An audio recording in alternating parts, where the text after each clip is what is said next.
In January 2026, software investors had one of the worst weeks in a decade. Over $1 trillion was wiped off from the market caps of software as a service companies in just 7 days. Now, this was not because of a recession, and this was not because of rising interest rates. Instead, this is because a growing number of companies are asking one devastating question. Why are we renting our brains from a vendor? Today, we're going to take a deep dive in SaaSpocalypse, a term being thrown around by startup founders, investors, and enterprise CIOs right now. But first, what exactly is vibe coding? The term vibe coding was coined in early 2025 by OpenAI co-founder Andrej Karpathy, and it's deceptively simple. Instead of writing code line by line, you simply describe what you want and AI builds it for you. You don't need to know what an API is. You don't need to know Python. You just need to know what problem you're trying to solve. But here is what makes this era different from every previous no-code revolution, and there have been many. The difference is this time around, the tools are actually working. And the data is there. Lovable has $300 million in annual recurring revenue as of today, and 100,000 new projects are built every single day on the platform. As of February 2026, Lovable was the second fastest growing software among businesses tracked by Ramp. There is also Replate with $240 million in revenue in 2025, up from just $2.8 million the previous year. There is also Cursor, which raised $2.3 billion at a $29.3 billion valuation. The combined valuation of top vibe coding apps has grown from $7 to $8 billion in mid-2024 to over $36 billion today. Now, that's not a niche growth. That's a category being born. Now, let's be specific about who is actually doing this, because the headlines make it seem like every company is firing Salesforce, and that's not quite right. The SaaS community, which tracks enterprise software closely, has found that most of vibe coding today falls into 3 buckets. Number 1, internal tools, things that go into the engineering backlog and die. I'm talking dashboards, data connectors, and internal reporting apps. All of these can now be built by the person who actually needs them, a product manager, an operations director, a founder. Number 2, software automation that sits on existing software as a service. Here, rather than replacing Salesforce, companies are building AI-powered interfaces that talk to Salesforce. They are stripping away the parts they don't use, and they are adding the features that they actually need. And number 3, and this one is interesting, full replacements for simple or mid-complexity SaaS. And this basically falls into the bucket of small and mid-sized companies with well-defined needs that a CRM as complex as Salesforce cannot fundamentally serve well. Dave Clark, the former CEO of Amazon Consumer, went viral in early 2026 for vibe coding a complete CRM for his new startup, Alga, over a weekend. His reason was simple. Off-the-shelf tools had too many fields that were useless for the needs that he actually had. Bill Sconbron at Carbonet spent years tweaking Salesforce and then spent $20,000 to build a custom AI-powered tool through a firm called Over AI. His annual maintenance cost is now $5,000. For a 65-person company, that's a game-changing number. The question worth asking now isn't just, can you vibe code a CRM? The question is, why is it viable now in 2026 when it wasn't in 2022? And it's simply because there are 3 forces that are colliding now at the same time. First, AI got dramatically better at writing and debugging production quality code. Secondly, the tools like Lovable, Cursor, Bolt became genuinely usable by non-engineers. And third, the SaaS pricing model became untenable for a significant segment of buyers who decided that the juice just wasn't worth the squeeze. If there is one story that has defined the SaaSpocalypse narrative, it's Klarna. In the summer of 2024, during an investor call, Klarna CEO randomly mentioned that his company has shut down Salesforce. The internet went nuclear. Tech Twitter lost its mind. Salesforce stock took a hit, and Matt Benioff was ambushed with questions about it at Dreamforce. Now, here's the actual story. Klarna, a buy now pay later giant with over 150 million active users, had been running on a sprawling tech stack. By their own count, they were using over 1,200 SaaS tools. Data was fragmented everywhere. They couldn't get a clean picture of anything, so they embarked on a consolidation project. They wanted to use AI to standardize, clean, and connect their data, and in the process, they shut down a large number of those 1,200 platforms, including Salesforce CRM products. But here's the critical nuance. They did not replace Salesforce with an AI chatbot. The CEO himself went out of his way to clarify this. He said explicitly, "We did not replace SaaS with an LLM. Storing CRM data in an LLM would have its limitations." So what they built was a custom internal data stack using tools like Neo4j, a graph database, and then used AI-powered coding tools like Cursor to build interfaces and workflows on top of it. Klarna continued using Slack, which is a Salesforce product, so they remain in some sense a Salesforce partner. Now let's look at what Klarna has achieved in that time.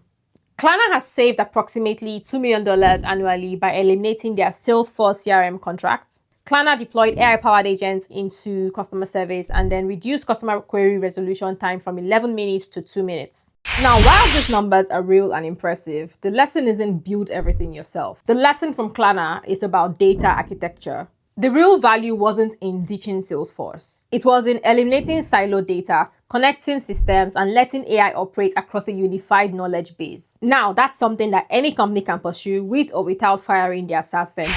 Let's talk about what's happening in the stock market because it tells a complicated story. In early 2026, the SaaSpocalypse went from Twitter discourse to genuine market event. When Anthropic released Cloud Code and a series of other AI agentic tools in late January, investors connected the dots and the reaction was swift. According to Forbes, an estimated $300 billion evaporated from software companies' market cap in one trading session. By mid-March, the broader damage across B2B software was estimated at $2 trillion in total market capitalization. Salesforce stock fell roughly 30% from its recent highs. ServiceNow, Workday, HubSpot, every name in the enterprise SaaS was hit. Now, is the fear justified? The fear is actually real, but the framing may be wrong. Here is the bear case as investors see it. SaaS companies build their entire business model on per seat per user subscriptions. Now, the problem is, if AI agents can do the work of 10 to 15 mid-level employees, then companies do not need 10 to 15 Salesforce seats anymore. They only need one. And the data already points to this. Deloitte predicts that a number of organizations will direct at least 50% of their digital transformation budget to AI automation in 2026. There are also forecasts that by 2030, 35% of SaaS tools are going to be replaced by AI agents. In fact, one Fortune 500 company was reported to have negotiated a 30% discount on Salesforce renewal, citing AI alternatives as leverage. Now, this one is crucial. Because even if enterprise companies don't leave, vibe coding actually gives them a credible outside option for the first time in years. And in contract negotiations, a credible outside option is usually worth billions. But here's what the bears may be missing. Salesforce reported its Q4 results early this year, and despite its stock being at least down by 30%, its numbers told a different story. For instance, Salesforce had $41.5 billion in revenue, up 10%. Its Agentforce ARR jumped to $800 million, up from $540 million in one quarter, which is roughly about 48% increase in one single quarter. And over 29,000 deals were closed using Agentforce. And more than 60% of those came from customers doubling down, not new acquisitions. What I have just said, it's very evident that its customer base is not fleeing. Instead, they're expanding. And the reason for this is something that vibe coding narrative actually underestimates, which is data gravity. Salesforce spent 2 decades becoming the place where enterprise data lives. I'm talking sales history, customer relationships, compliance records, support tickets, all of it. And so when a company thinks about switching from Salesforce,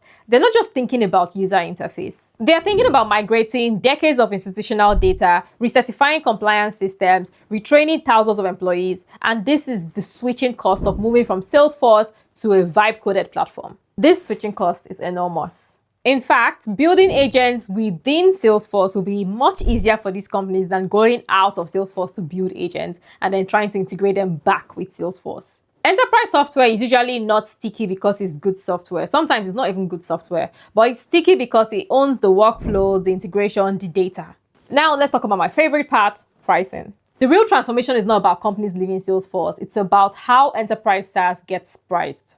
Earlier in this video, we talked about the pricing model, and the formula is actually very simple. More employees equals more seats equals more revenue. But AI breaks that equation, and that's the reason why SaaS valuations are getting repriced even if the companies are not dying. Over time, I think we're going to start seeing a pivot to outcome-based or consumption-based pricing. For example, Salesforce is introducing agentic work units where companies pay for tasks completed and not seats occupied. ServiceNow is doing the same thing, and HubSpot already did the same earlier. Here's what I think is the honest truth. Both sides have legitimate points, but Also, both sides are oversimplifying. Y Combinator, the most prestigious startup accelerator in the world, is reporting that at least 25% of the companies that they see in their cohorts have 95% of their code base built with AI. Generation of engineers we're going to start seeing in the future are engineers who have never known a world without AI code assistance. These engineers are not going to tolerate paying a Salesforce tax for something they don't need. More importantly, the cost curve goes only in one direction. Building software in 2026 costs 10 times lesser than what it cost in 2024. By 2028, it's going to cost a fraction of today's price. And so every year, the build versus buy argument shifts towards build for a large segment of the market. You know what's more interesting?